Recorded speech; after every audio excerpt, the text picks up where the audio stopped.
Good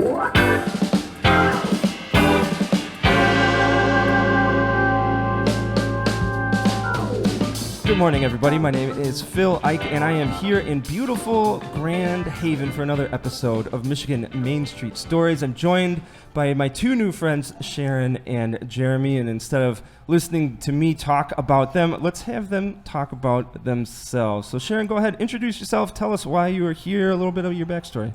Hi, everyone. My name is Sharon Beam. I am co-owner of Boar's Shoes in downtown Grand Haven. I am a termed out 12-year board member of the Grand Haven Main Street. I was the first female chair of Grand Haven Main Street. That doesn't mean I've gone away. I'm still around.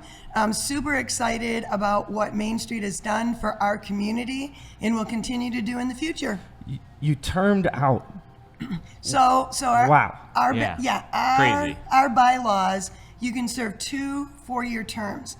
I actually filled a term for someone that was the beginning, so I ended up serving 12 years. Previous to that, for 3 years prior to that, I was on the promotions committee, and at one point, I was the chair of the promotions committee for Jeremy when he came on board, but I had to step down because I'm also the chair of our Grand Haven Community Chamber and the Grand Haven Coast Guard Festival. Wait for it. Yeah. So I don't know how she has time to, run a business in this world. You are in it. Like I you have drank not only the Grand Haven Kool-Aid, but the Main Street Kool-Aid and the community planning, organization, running Kool-Aid. What is it about being involved in all of that stuff that keeps you involved, not only in all of that stuff, but for such a long time?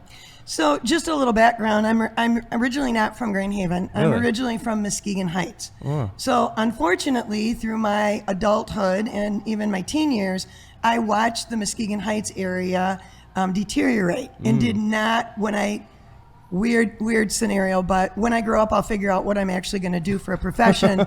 But I was a muscle therapist who married a blueberry farmer who owned a farm here in Grand Haven, who wanted me to come work on his farm with him. So I traded in all of my muscle therapy training and kinesiology to drive my own 2255 John Deere tractor and run his processing building for him. At that time, we were the exclusive providers for Gerber Baby Food for 37 years. Really? We provided their Arkansas and their Michigan plants. So I got bored, though, to be honest, in the wintertime. You don't do much on a blueberry farm in the winter. So I started buying my shoes in downtown Grand Haven and shopping in downtown Grand Haven. Got to be really good friends with the manager who had a part-time fill-in position. I interviewed at that time owner of the store. Never asked how much he was going to pay me, just wanted to know if I got a shoe discount. And years later, ended up buying the store from him. So I co-own both the Grand Haven store and the Holland store. So I don't want to see another deteriorating downtown. I'm super excited that the Heights is actually working on they now have a DDA. They have a revitalization plan. Who knows? Maybe someday when I retire, I'll get back involved in that community, because Grand Haven is very much like what that community used to be like when I was growing up. Safe environment. My grandchildren have grown up here. My children settled here because they wanted what their grandmother had when she was growing up. So, I mean, everybody knows my grandchildren's name. My one granddaughter works with me. My 14-year-old granddaughter can hardly wait for next year because she's going to come and join me in the store. Yeah. Shoe Awesome. discounts. I love that story. I mean, you just have such an incredible story, but I think it also highlights some of the motivation behind, a different kind of motivation behind community work, because sometimes we get involved in our community because we love it so much, and this is where we grew up, and it's so beautiful, and it has all these resources. But it sounds like more of your motivation is you saw what happened in a community that you loved when it wasn't necessarily taken care of, and its future wasn't planned or protected. And now you've carried that, I don't want to say fear, but that experience to Grand Haven, saying, hey, this is a beautiful place. Let's keep protecting it. Let's keep growing it. Let's keep improving it. Is that correct? You're absolutely right. I was in the trenches when the DDA or Main Street first came to City Council to start the PSD, the Principal Shopping District Assessment. And the City Council, quite honestly, was very hesitant to do that. And what my past came from, that was my driving force to push that because we need to market what we have. We have great resources here and everybody wins, right? So as a retailer, I pay that assessment. I'm in the core. I'm one of the retailers that pay the bulk of that assessment, but I don't mind because it encourages people, not just locally, but regionally and nationally, to come to downtown Grand Haven because we are a year-round downtown. That's what Main Street is all about, keeping that vibrancy alive. You touched on something that we talked about over in downtown Lansing, was this idea that you as a business owner, or you as a citizen, or you as a government official, whoever it is, when you become part of a community, you lose the privilege of living within a vacuum. That you now have to become part of this Main Street, of this strip of road, of this greater community, and say, how can I not only look out for myself, but what can I do as a business owner, as an individual, as a volunteer, to ensure the success of this community in the future? Sometimes that means getting exactly what I want. Sometimes that means I might have to go along or support something that I'm not quite sure about quite yet. And I think you just have a beautiful story of this contribution to the greater community. Jeremy, what about you? How did you get here? How did I get here? First, what position do you I'm have the executive here? director of Grand Haven Main Street, so I'm the Heck guy yeah, you that are. heck yeah. I'm the guy that makes everything happen or doesn't make everything happen. It depends on the day. You're sometimes. the responsible one. The responsible adult in the room. Yeah. I guess we could go with that. So I was born and raised in Grand Haven. I moved away though. I'm a boomerang kid who left when my parents moved. I came back after about 10 years because I just loved it. So when I came back, worked at Enterprise for a while, had no clue about this job or anything, and I just randomly fell into it. I'm not sure why Sharon hired me. She says it was the pink socks. I'll take it. They saw something in me, though, which is good. You know, at the end of the day, I just wanted to have a positive impact in the community that I live in. I was driving to Lansing. You just talk about, I mean, that's a hour-and-a-half drive each way. I was driving that for 10 years because I loved the community so much. We didn't want to move anywhere else. We wanted to be here. So Wild. How long have you been in this position? just over 3 years. Actually, just about 3 years. We're like 2 days away. Oh, congratulations. Happy anniversary. Yeah, so basically, like 5 months of what I was learning as a normal and then a pandemic. So who knows? Like, fly by the seat of your pants. Yeah, 3 years, but it feels like 3 decades. Yeah, I feel like I've been in the role for about 40 years. Yeah, wow. I've definitely aged. Well, considering your experience, so far, what have you found, like your style of directing, or what does it take to make a good Main Street director? Like, what are your thoughts about that? That is a loaded question. Yes, it is. Yeah. I think you have to know how to herd cats. Yeah, you have that's to. true.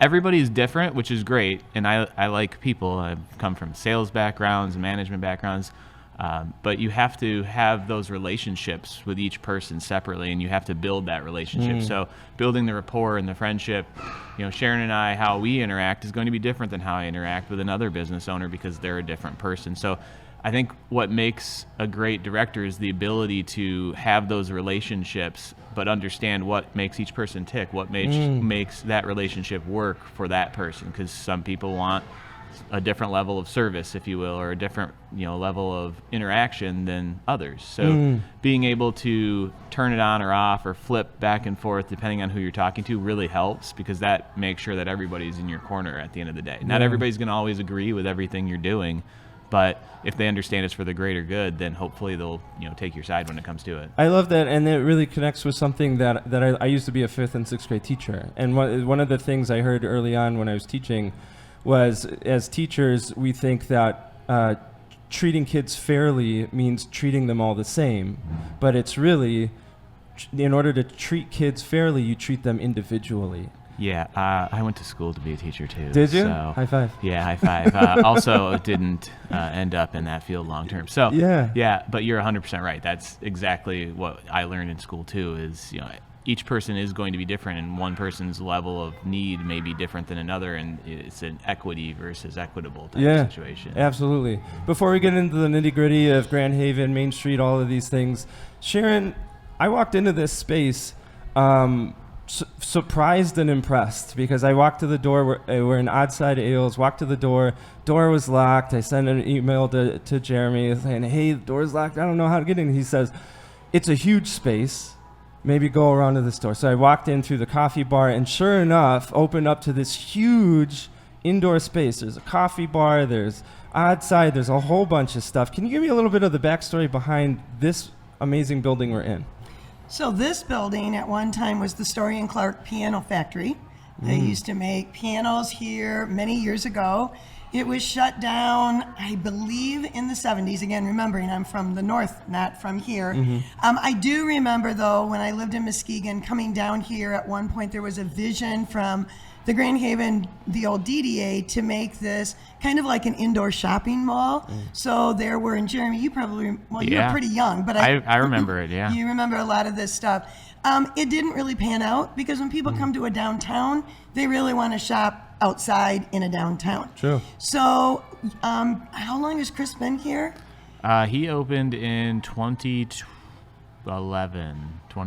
Yeah, would be. That sounds about right. No, 2010. Yes. So 2010. Grand Haven actually was not his first choice. He is an accountant by educational trade, who liked to brew his own craft beer, and was told he should open up a commercial facility. He wanted to do it in Holland, was the story he told the DDA board at one point, Main Street Board. Couldn't do it in Holland. At that time, Holland had an ordinance that they would only allow one craft beer facility, and it was New Holland. So by default, he came to Grand Haven and has just made one of the most incredible spaces in our downtown. He bought out one of the old standby, it was called Coffee Grounds Coffee Bar, because when he decided to expand into this space, his wife Colleen said, well, one of the things that had happened, is my understanding, is when they wanted to expand the space, the occupancy required that he have to put in a restroom. There was already a restroom nearby if he bought the coffee bar. The former owner, Bob, was ready to sell. He bought from him.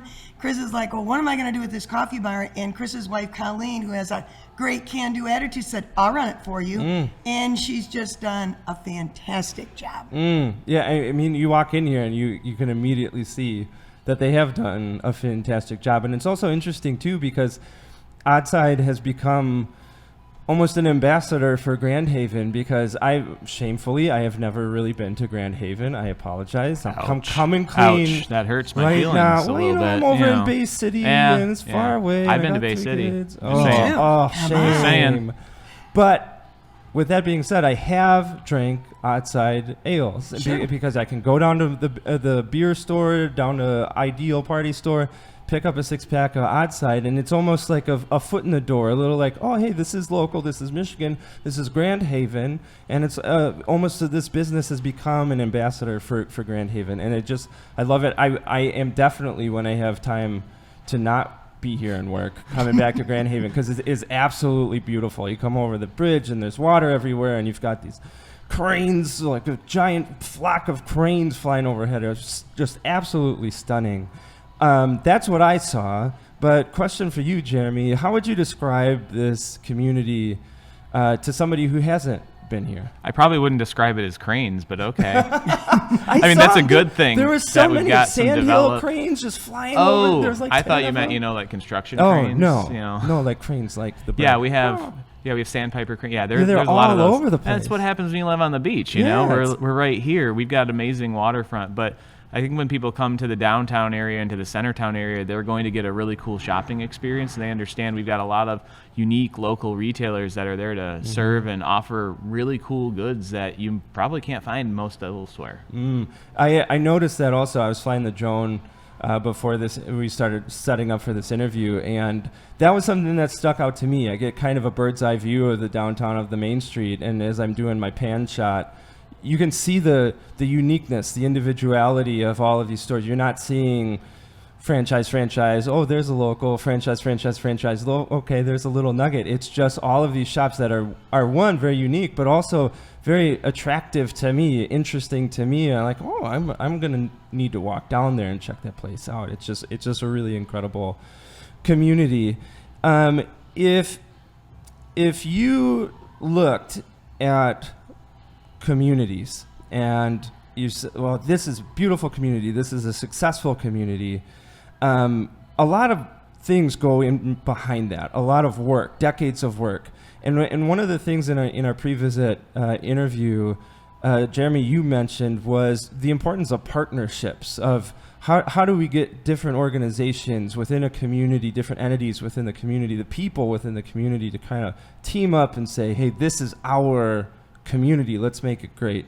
Do you want to talk a little bit about that, the role of partnerships and the success Grand Haven has had? Yeah, I mean, Sharon is obviously an example of that since she's the chair of the chamber now and the chair of the Coast Guard Festival. If anybody understands Grand Haven, it's the Coast Guard Festival, the biggest event maybe in Michigan. Can you explain that, Coast Guard Festival? Wow, you don't wow, okay. Yeah, go ahead. Sharon yeah, can give me go a in on 101. that. So Coast Guard Festival runs 10 days. This year it begins July 29th and runs through, I don't believe, August 6th. Yeah. This is Grand Haven's way of rolling out the red carpet to honor our Coast Guard.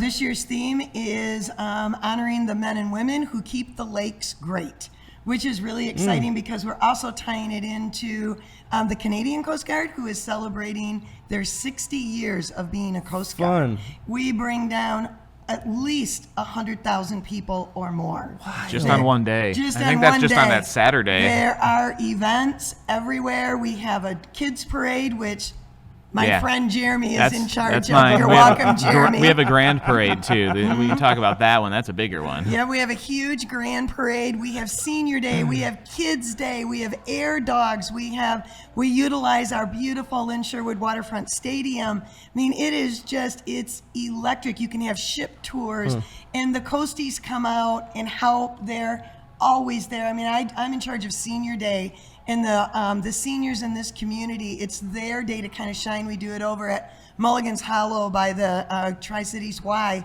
and it's just great to see the Coasties come out. Usually our XO comes out and helps deliver lunches, talks to the people. How fun. It is very fun. I love so many things about this event. One, because it is so important to acknowledge and honor first responders that take care of us in our exact moment of need.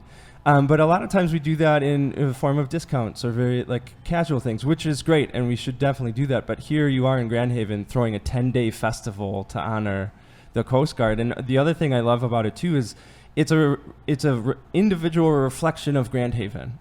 You know, you think about Holland and the Tulip Festival. Who would think that a tulip festival, like a festival dedicated to tulips, would be that successful? And then here with the Coast Guard Festival, the same way. You talk to somebody from outside of Michigan and you're like, yeah, we have a 10-day festival on our Coast Guard, and they might think, well, okay, I guess that's cool. But if you're here and you're experiencing all of these parades and all of these hundreds of thousands of people coming here, you get to see the power of what happens when a community says, this is who we are, this is how we're going to celebrate who we are and the people that are important to us, and that can be so successful. Well, not only are we Grand Haven, but we are the Congressional Coast Guard City, USA. Heck yeah. So last year we had Admiral Schultz actually came for the Coast Guard Festival.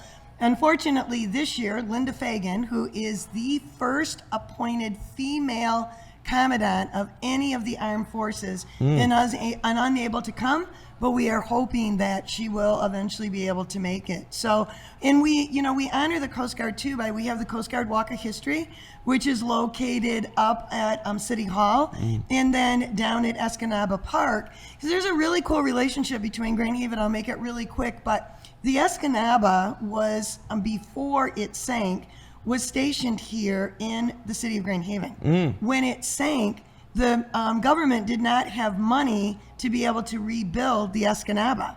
The citizens of Grand Haven raised the money to be able to buy the bonds to build the Escanaba 2. Wild. That's the passion that Grand Haven has for the Coast Guard.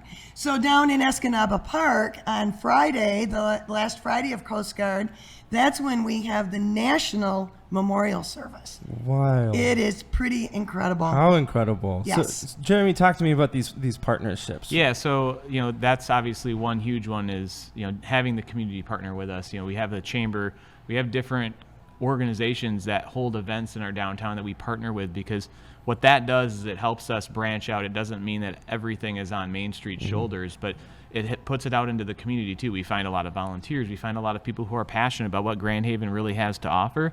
And we look at them and say, what is it, how do we make an event, or how do we make something cool that will bring you down here year round? And we also focus on that because everybody wants to have an event in the summer in Grand Haven, but we have events going on all winter too, because people also want to experience what we have to offer then. But at the end of the day, you just make those connections with the organizations and make sure that everybody is pulling in that same direction. That's what makes Grand Haven great, is that we all do that. We have great working relationships with the chamber, with the Visitors Bureau, with even the community foundation when we need assistance. So we all pull in that same direction to help make things happen in this community. We have a very philanthropic community that's very giving, and it's not necessarily only just Grand Haven, but we consider the Tri-Cities our community. We're sandwiched in here with Ferrysburg and Spring Lake and the Grand Haven Township, and everybody tends to flock to downtown Grand Haven, to Centertown, because those are the gathering spaces for people. One of the consistent themes of all of our conversations with these Main Street stories is the importance of development, of redevelopment, and sometimes reclaiming the history of a community, of pushing it forward in a really community-centered way. Either to Sharon or Jeremy, whoever wants to take this, are there important developments, redevelopments happening in Grand Haven, and if so, what are they? Well, I can jump in. Sharon can jump in. Yeah. We've got a couple big apartment complex units that are in development right now that were on vacant properties. One has been vacant since the 70s, so we're very excited to see that being utilized for something that's not only housing, but housing for year-round residents, being an apartment unit.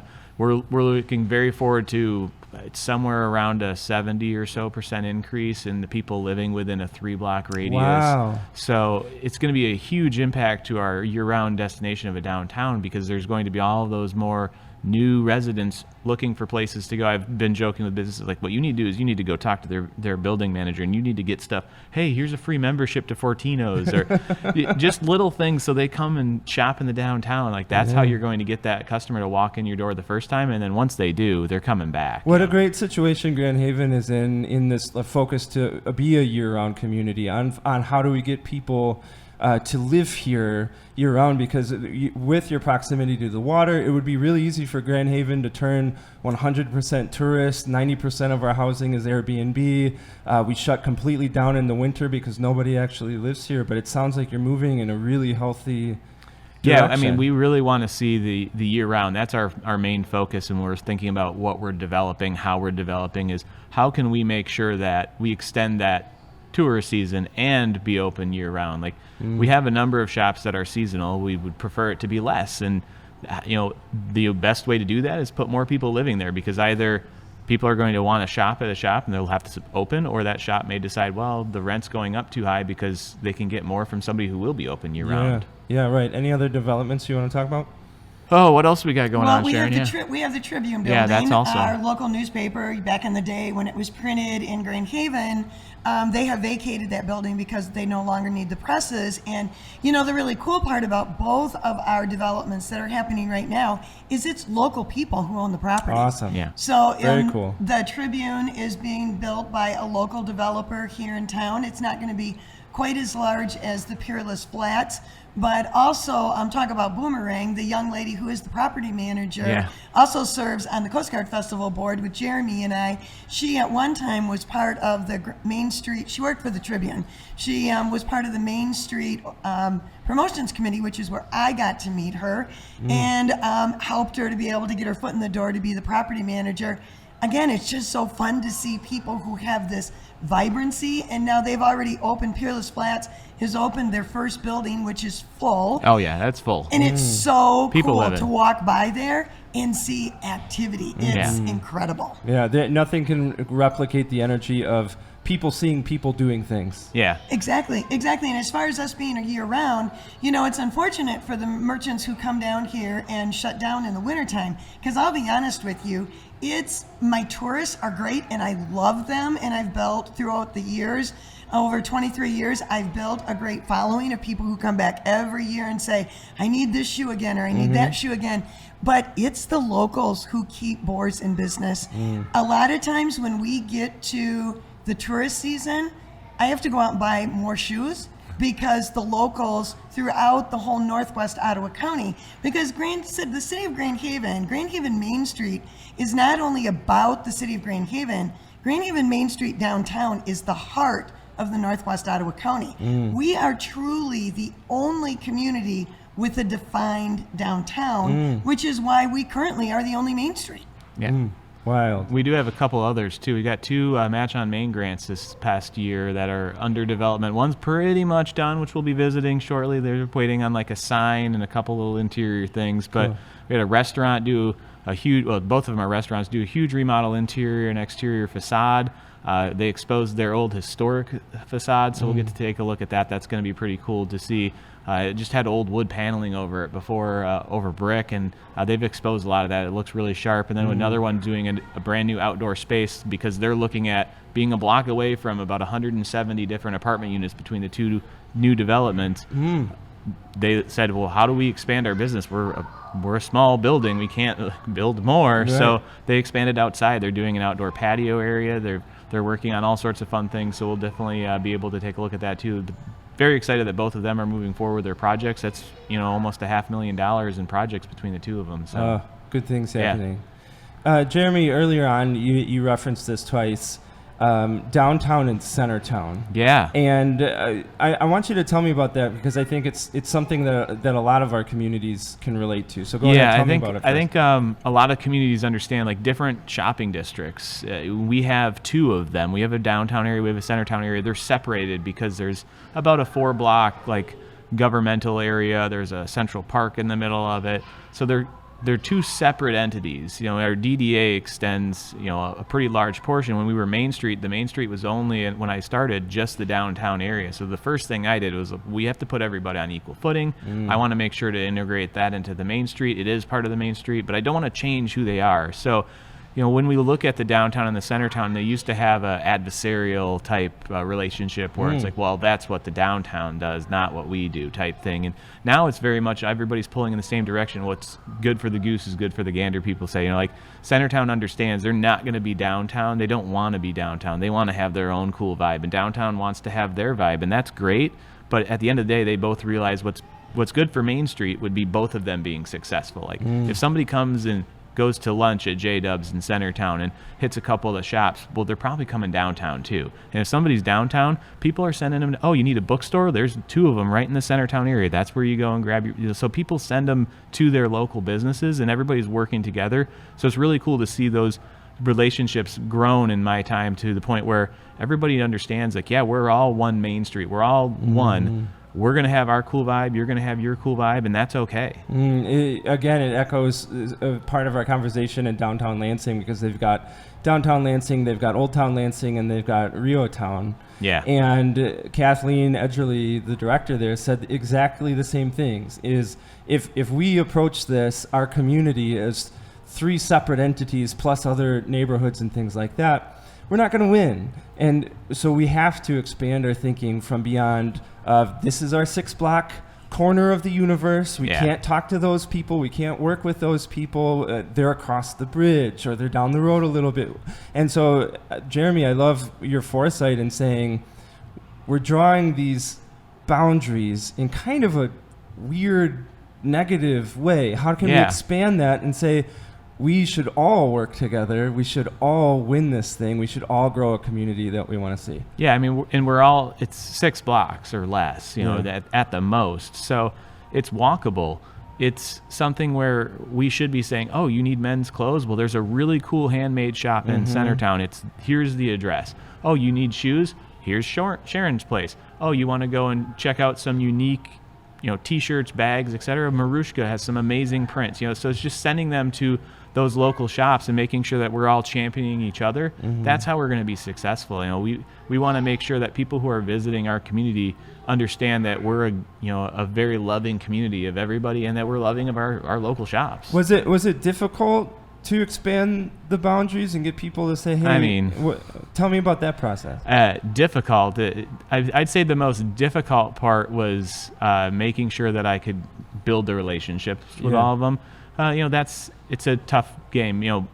Was tedious work to do a building inventory every single address, every single picture, and send it in. And yeah, that was tedious, but it wasn't like a difficult role. Difficulty was just making sure to get everybody to understand we do want to pull in the same direction, and to get out of the mindset of an us against them or they're different than us. Like, it's okay to be different. We're not telling anybody to be the same. We just want to see everybody be successful at the end of the day. And that success is different for one person versus another. Communication, it sounds like. Just talk to your community. Communicate with your community, educate, listen, engage, and you can do things that maybe you thought were previously impossible. Because I'm sure that this idea of expanding these boundaries, there were some, oh, we can't do that, or we can't do that, or we can't do all of these reasons, but here you are, and here we are. The Centertown did have maybe a couple sticking points, but I think at the end of the day they saw that, hey, that we're doing this because it opens up doors. At the time, this was pre-COVID, so to apply for a Match on Main grant, you had to be in the Main Street. So I could only apply for a small portion. We have businesses in that area that are ripe for development. That area could be developed. Our downtown is pretty well developed. There's definitely areas that could be improved. But at the end of the day, if we're looking at opportunities for buildings to be developed or things to happen, that was a ripe area as well. And we wanted to make sure that they were available to them. Sharon, I'll ask this question to you, and Jeremy, you can follow up. But we think about growth and renewal and revitalization. We throw out these words, and we a lot of times assume that they're good because revitalization is good and renewal is good and growth is good. But sometimes those are bad.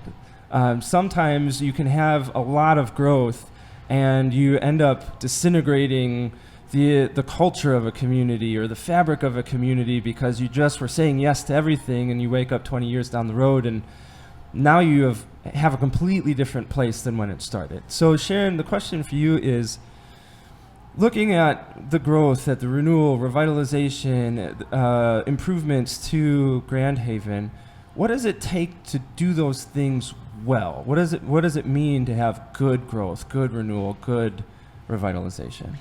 Well, it begins, I believe, in the Main Street area in the DDA district with a strong strategic plan. And the DDA board, under Jeremy's direction, is currently updating the strategic plan. And, they put hours into it, identifying the areas that do need revitalization, areas where we can have growth. Unfortunately, our former city manager, who I had the joy of working with as the chair of the DDA and being on the DDA board for over 12 years, has now moving on to another community. And he was very pro-growth. Grand Haven is sometimes hesitant. Some of the elected officials and appointed officials are hesitant to growth.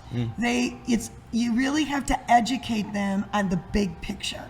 And it's like with any project in any community, whenever you see a new project being built, a construction site in the initial stages is never pretty. I don't care what anybody tries to do. Roads are shut down. There's delays, fencing. There's but give it time. And within a couple of years, when it's completed and the landscaping is done, and you see the vibrancy around it, it's like, oh, now what was there before that? I don't remember this community being without it.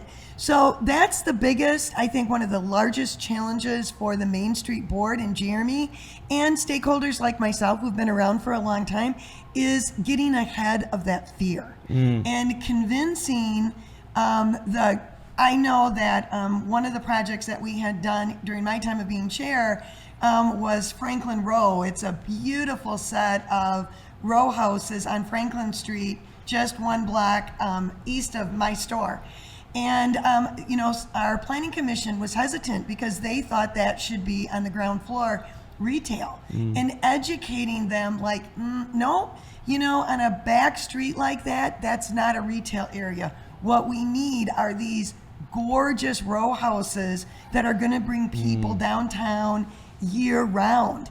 And, just spending that time with them, I think I was at Planning Commission every night for probably 6 months and then went to City Council. But when they hear that consistent message, me as the representative of Main Street, they're like, oh yeah, well, you know what? And I would say to them, this is part of my legacy as a building owner, as a business owner, and also as part of the Main Street Board.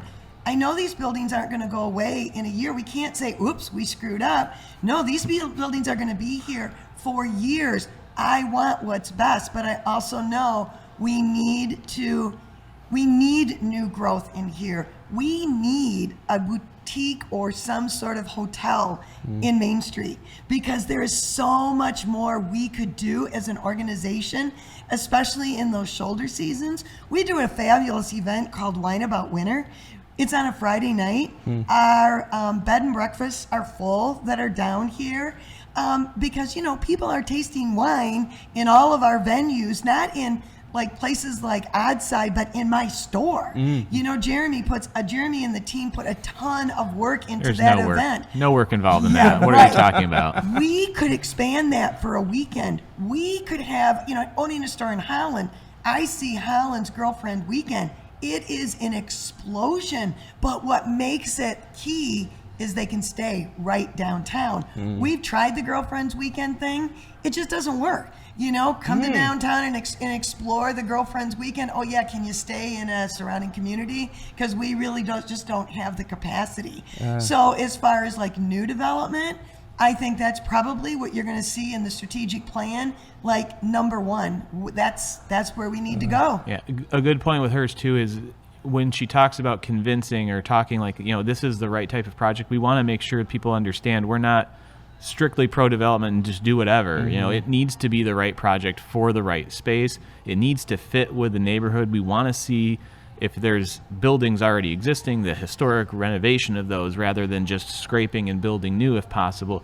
And we want to see that it fits with what's going on in our downtown, where she talks about the row houses, like having retail in a back front may work in a larger community, but in a community the size of Grand Haven, that store is going to really, really struggle. It's not really in the shopping district. So how will they be successful? Or would it be a better use of that space to be a beautiful home that somebody lives in that then will frequent our downtown? So it's having those conversations and making people understand we are actually thinking about what type of development comes in. And we do really passionately want to make sure that it fits with our downtown or our center town and it fits with the neighborhood that's being developed. Because if it doesn't, you can't tear it down. Yeah. It's not going to come down.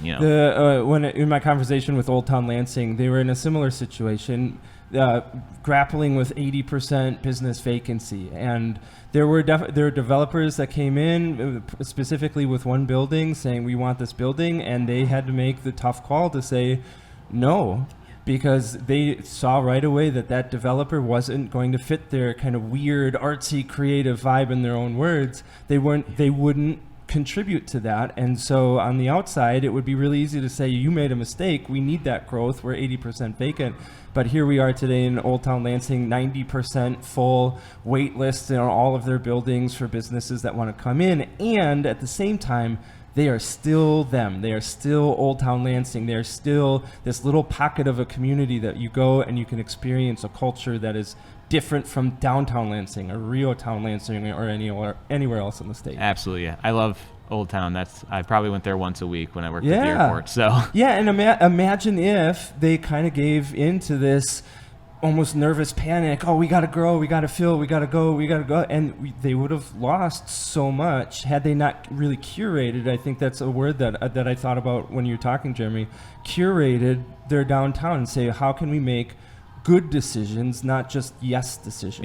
Yeah, absolutely. Yeah, and also Sharon, your emphasis on education. I mean, sometimes we think everybody comes from the same level of understanding that we do because we think about placemaking and we think about development all day, every day for decades. And a new commissioner, a new business owner, they have not.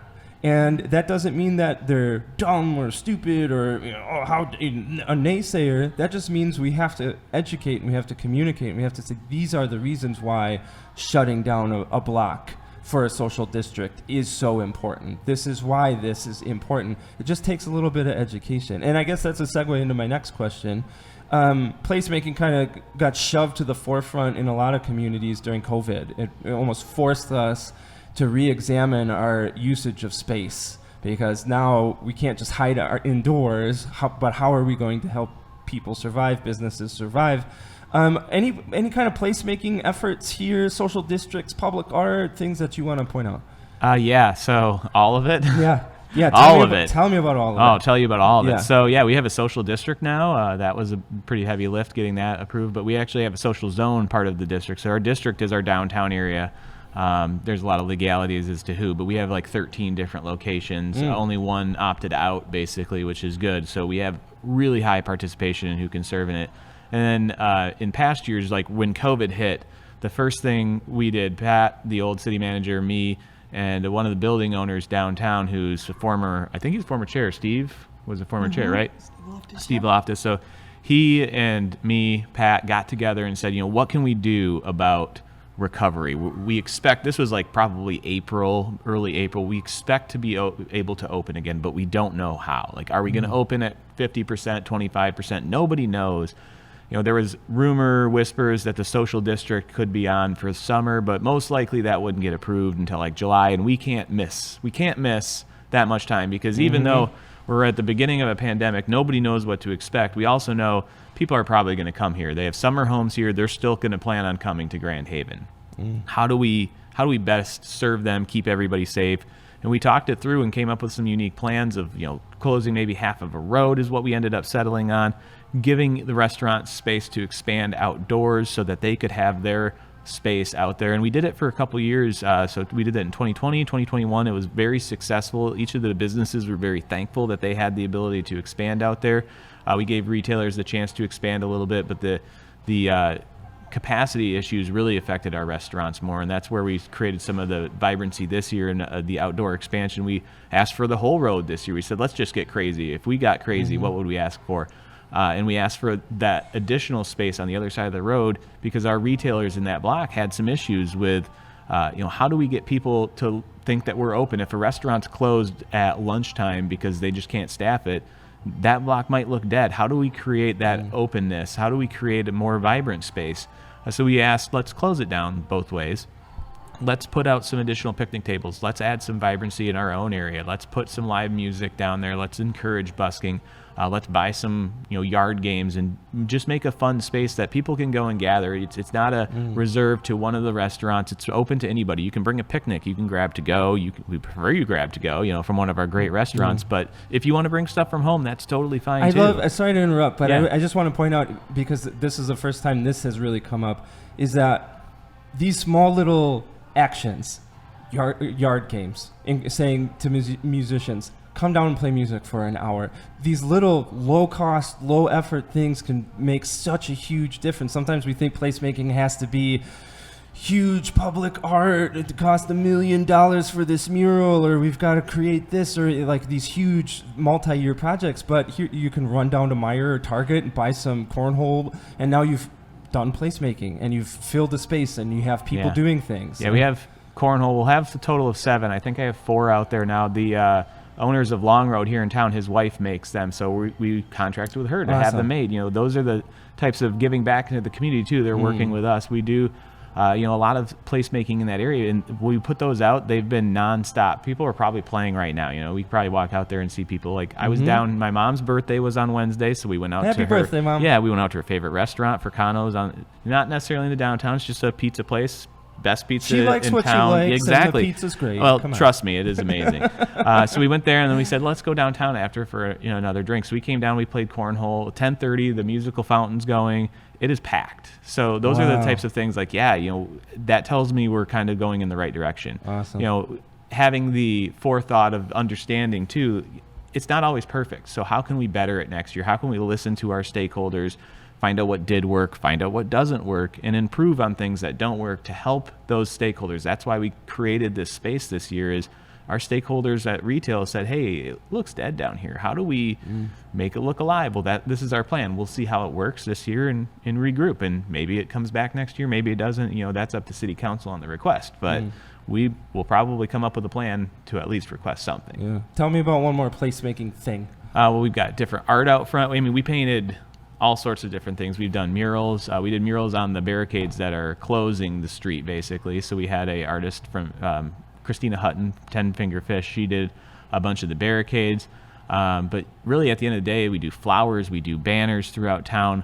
We try to make sure that our town is vibrant. During the winter season, we put up holiday lights in the trees, on the lamp posts. We decorate our flower boxes during the winter with I don't know, Sharon, what you have some deer in there. We've got people with like Christmas tree boxes and stuff. We've got a snowboarder from the Visitors Bureau now too. So we have different people who are decorating some of the planters for the winter because, it's the winter, what's going on. We still want the locals to kind of see some fun stuff. So they come down and they get to take pictures of that, which is a really cool, unique experience for everybody. Yeah, one of the Go ahead, Seth. unique things that we do is anyone can adopt a flower planter throughout downtown. When we redid the streetscape, we have pretty good sized flower planters. Yeah. And Jeremy has been very good at helping to get, so when we adopt it, that does not mean that we have to pay for the flowers. The Main Street organization, Jeremy, has worked with the Community Foundation to get funding to buy the flowers that go in there. What we do is we keep it weeded, we keep it clean around there because there are benches that people can sit at, and that's a great placemaking. Some people take it a little further than others. I love to decorate my flower planter in front of boards, and so like last week I had American flags all the way around, and it's always funny because people say to me, aren't you afraid they're going to get stolen? Well, what a cool thing. If some kid wants an American flag, buddy, take it. You can, but they never get taken. During the fall, we take out the begonias and my husband and I decorate it with a fall vibe, and people actually come down and have their family photos taken with it. Somebody last year came into the store and said, do you know it says place called Boars? I've got 2 signs out front, but they obviously didn't see that. Do you know where Boars is? Because we want to thank those people because we've never had such a great background. And I said, well, you're welcome. You're in Boars. They actually ended up buying shoes. And then they said, could we get a picture of you with our family? So who knows? Maybe I'm above somebody's fireplace or something. I love it. No. But, those are all, again, as we take and, even like placemaking, like every morning I go out and I clean in front of my store, and I'm kind of quirky like this at my age, but I even like to wash my own windows. You would be amazed at how many people are out walking every morning. We have conversations. Later on, if they're visiting the area, they come back because they remembered seeing that merchant out there sweeping or weeding or washing her windows, and they want to come back and support her and keep her in business and keep her around. And I just appreciate that's part of the greatness of being part of a Main Street community. I think they really just want to, make sure that you can pay somebody to wash your own windows. They're like, I man, know. she's out there washing her windows. She's struggling. We got to go support that But business. you see, that's the old farmer in me. I love to be outside, so it's my excuse. Yeah, I'm half surprised I don't see you like in an Adirondack chair just hanging out front. Like, yeah, nobody's in the store right now. I'm just chilling right now. Honestly, Jeremy, if I didn't have the back door that everybody uses, I would be. Yeah, you'd never know. Give me you mentioned the strategic plan. You're working on this strategic plan. So give me just a quick look at your strategic plan. You look into the crystal ball, Jeremy, and then maybe Sharon, if you want to follow up.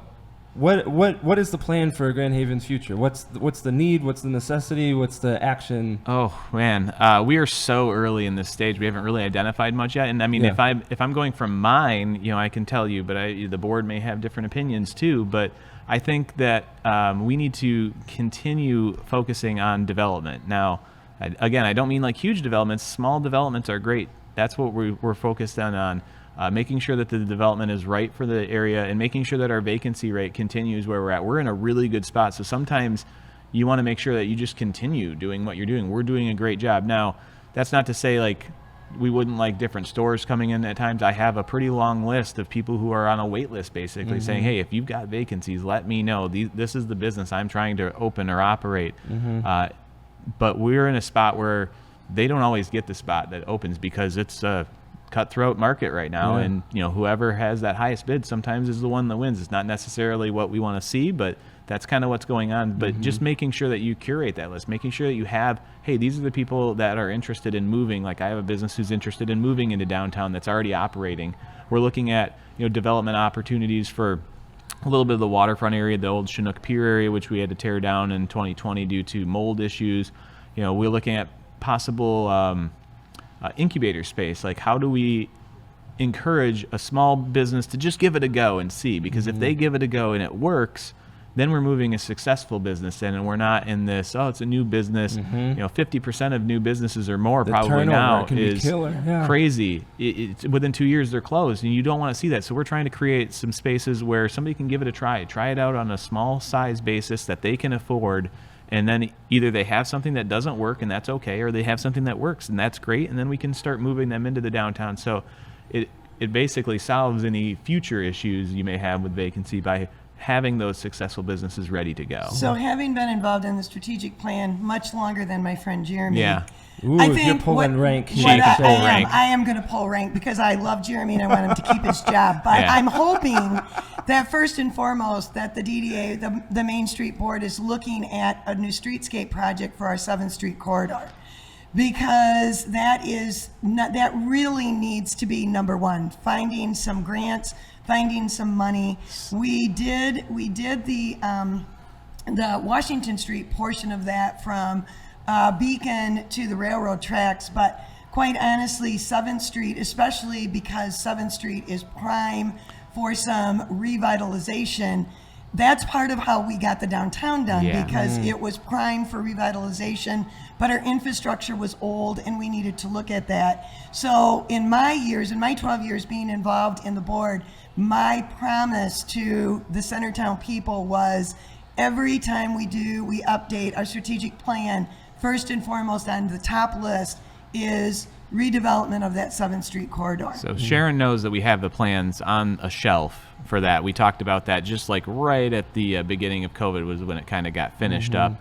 But what Sharon doesn't know is apparently we'll see, it'll most likely maybe be at a next city council meeting, possibly, Ooh, that Sharon. they're going to be asking for some possible agreements that they could then apply for grants. There's some 9010s out there that are being released for safer streets. So that might be one of the projects. You never know. That'll be great, because Oh. that's how we got the Washington portion of it done. You know, we got criticized a lot. The city gets criticized a lot for doing a lot of studies, because there's a joke that a former board member has a whole closet full of all these studies that sit in his closet. But the reality is we need to have those studies done. We need to have those plans ready, because when those grants become available, they're not going to wait for you to get a study done. Nope. You Or a need plan to- done, yeah. Or a Yeah. plan done. You need to jump on them and get going. Yeah. So I'm Yeah. excited to hear about that. And then I think that's something that the average citizen doesn't understand, because they're not in this space. They don't have that amount of experience. They see the studies come out and they're like, why are we spending $100,000 to study something when we could spend $100,000 on doing that thing? Well, grants are competitive. Yes. You're not the only person applying for that $2 million grant, $1 million, $500, whatever it is. There's 13, 15, 25 other communities all jockeying for that money. And if you can pull it off the shelf and have a great study and apply for that grant right away, that only increases your chances of actually being able to pull it off. Absolutely. Well, our beautiful waterfront stadium is a classic example of Yeah. that. Yeah, it's beautiful. It's a little more local, but the vision for that actually came out of the Grand Haven Main Street Board, and so we were able to raise the funds to be able to do the study, and then our former president of the Community Foundation, a very, very dear family friend, passed away unexpectedly, and she went to the foundation and said, this would be a wonderful way to remember Lynn Sherwood. $3.5 million later, we were breaking ground on that project. Yeah. Wow, it's so beautiful. It is. They had a huge concert last night. We do like this. The community does like 4 paid concerts where they shut it down and have like a big band come in. Phil Vassar was here last night. It was hugely wow. attended. So and you never know it now. Like that's how good we clean things up too. I But, would not. yeah. I flew But the it gets drone right used. over We that. have Yeah. free Friday night concerts every Friday night. There's a free concert with sometimes local, sometimes national bands. They bring in a lot of people, and it's open to the public, just wide open space, which is great. So. Yeah, and right on the river. Yeah, too. beautiful like, scene. Right on the Beautiful. water. You can say it. Do people like drive boats and Oh, listen? yeah. Oh yeah. And people come That's up. what it is in Bay City. They stop their boats. Even on Sundays, some of the local churches do concerts down there. In the mornings, Oh, they very do cool. their worship services down there. Talk about a great gathering space. It's an awesome place if you are able to work in an office and you can get out to go for lunch. Grab a sandwich from one of our great eateries down here and take it down there and sit and have lunch.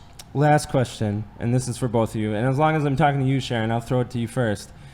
How has being part of Main Street, of the Main Street program, benefited Grand Haven? Oh my goodness, in so many ways. So again, being here longer than Jeremy has, I actually came in kind of on the ground floor of it.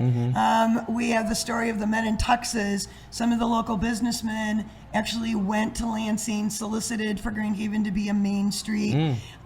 They had a DDA before that time. They actually had two organizations, Downtown Inc. and then the Centertown organization, and they wanted to get some structure because, again, we were a dying downtown. So they actually went in tuxes and hard hats, did a presentation, and were one of the main streets that were selected that year. I was actually very fortunate to serve on the board in my first few years with some of those original men in tuxes. Oh, very cool. When I see the structure of, we don't call our committees the same that Main Street does, but our retention and recruitment, our promotions, our preservation in place, our organization, all those committees. So if people say, I don't have time to be on a board, or I don't want to serve on a board, you don't have to serve on a board, serve on a committee. That's where it all gets started. And just watching where Grand Haven went from about the only things that used to happen before we became a main street in Grand Haven consistently was we had Coast Guard Festival and we had the Chamber's Annual Art Festival and a craft show. From there, because of being a main street, we have events during the shoulder season. I mean, we had sidewalk sale. Every downtown usually has that, so we can retailers can get rid of our oopses. But we have vibrancy. Man, I buy way too many oopses. Yes, he does. He keeps us all in business. But and it gave us local entrepreneurs an opportunity. Like, I was able to be on the ground floor of Light Night. That's our holiday open house.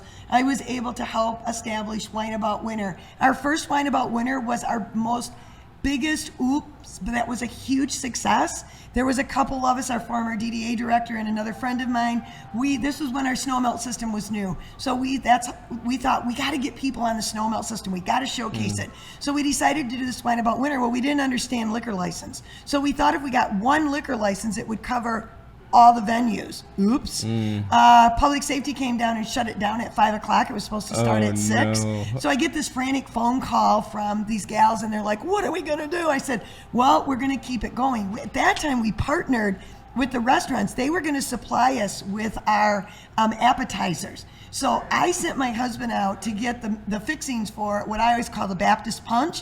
White grape juice and Sprite and frozen raspberries. We made a huge batch of punch. We blew through from one of our local restaurants 2 of our appetizers within the first 30 minutes. And the manager of the restaurant, who's a good friend of ours, looked at my husband and said, tell Sharon I can't do any more. Former owner of the store, it was right after Christmas, he and his wife and my husband ran upstairs, cleaned out their cupboards. I had to send my husband to a local grocery store. The people just kept coming in. They didn't care that it was Baptist Punch. They wanted a gathering space. So we knew we were on to something. And since then, it's been great. We used to do an ice sculpture thing. And that got kind of old. So, again, Snow melt melts it too. Yeah, snow melt melts it. So again, having a store, but we wanted, how do we get people downtown in the dead of winter to look at our storefronts, to appreciate the snow melt system? So I said, what about an event called Frozen in Time? It was a live mannequin event. I used to literally pimp out my grandchildren because Accurate. I'd put them in, or one time I had one of the local radio celebrities come in because our theme was TV shows, and he loved Johnny Fever, and so we did WKRP in Cincinnati. We actually, this was before Jeremy's time, we actually did live interviews of DDA board members, of the DDA chair in my window. I love It was that. awesome, but people, and then we sweetened the pot, so we did this kind of like a scavenger hunt game, only you had to name the windows, although they're the store name, or not the store name, but the movie or whatever it is right in the window. So, but you have to match it. You pick your people's choice. You go into a drawing for a event at the end. We had People's Choice Award. We had Jury Award. So I would get the mayor. I'd get the city manager. I'd get the chair of the chamber. Whoever I could get. Coast Guard, whoever, the lieutenant at the Coast Guard, he was awesome. He came out in his white uniform and his hat. All the women loved it. And So then we would do a drawing. First place was $100, second was $50, and then we'd do two 25s, and then the merchants would do drawings. It was a gathering spot at our local museum, another community partnership. It was incredible. And then there was a little thing called COVID. Yeah. So it's kind of changed that, but we may look at that again. Yeah, It was a that's good probably event in going back. February. Yeah. So I think what you're saying echoes every single other Main Street interview, in that Main Street provides structure and it provides organization. And I said this in downtown Lansing: our communities are not lack for ideas and passionate people and people who are willing to do and volunteer. But what a lot of us lack are ways and mechanisms and a back-end structure to take advantage and leverage those folks. I mean, you referenced, you don't have to be on a board. You can be on a committee that has a very specific purpose, a purpose that aligns with what you're into. Maybe you love public art, public spaces committee. Maybe you love promotions, you run a marketing advertising. Well, now you're on the promo committee. And so it gives you this avenue that says, I am actually doing work that resonates with me, that I can do well, that I can make progress in.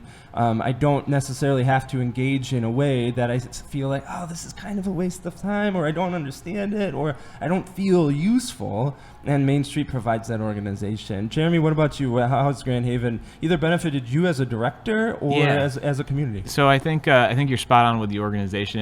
It's the how do you take the ideas that we have and implement? How do you get from A to B? Like, everybody has amazing ideas, but how do you make it real? How do you make it happen? And they've given a lot of leadership, a lot of examples of here's how other communities have done it. This is something you could try. You know, so having the sounding board of just the other directors too is amazing. You know, we share ideas. People steal each other's all the time, whether it's parking, trash, etc. You know, you come up with these like the non-pretty things of our job, but everybody has to deal with them. So you have the sounding board of people that you can reach out to, but in general, it's just the types of services we receive too, from updates, refreshes, to talking about what the future of our downtown is. That was a very successful project that we worked on. Is what do we need, and that's where some of the outdoor space really has come to. Is what if you close this road? Well, what if we did? Like you hear the negative about, oh, you lost parking, you lost 21 parking spots. It's not the end of the world when that's less than 2% of the inventory within 2 blocks. Like that's nothing in comparison to what we're able to create in a space just by thinking a little bit differently and having that project and having to say, well, this is what other communities are doing too. So then your idea isn't harebrained crazy. It's, if others are doing it too, then we're onto something here. Now we just got to figure out implementation. So Love it. If people want to connect with Grand Haven, one, of course, you should get in your car and drive here and experience this place. Stay for a week, stay for a weekend, stay for a day, whatever it is, you need to be here to experience Grand Haven. Maybe it's a Coast Guard Festival, maybe it's another time of the year. But if people want to kind of dip their toe and check out Grand Haven, what's your website, social media? Give me that information. So it's just Grand Haven Main Street. So our website is downtowngh.com. We're on Facebook at Grand Haven Main Street. Those are probably the 2 easiest ways to get a hold of us.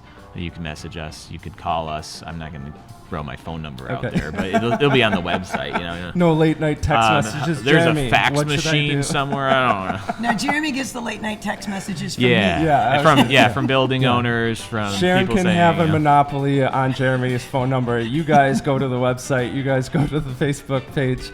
An absolute pleasure talking to you guys. I'm looking forward to getting out in Grand Haven, exploring a little bit, interviewing some more folks. As always, a pleasure doing these Main Street interviews, talking to all the champions of all of our communities here in Michigan, making great things happen. So I want to thank you guys so much for joining me today. Thank you. Thank you, It was Phil. great. Yeah.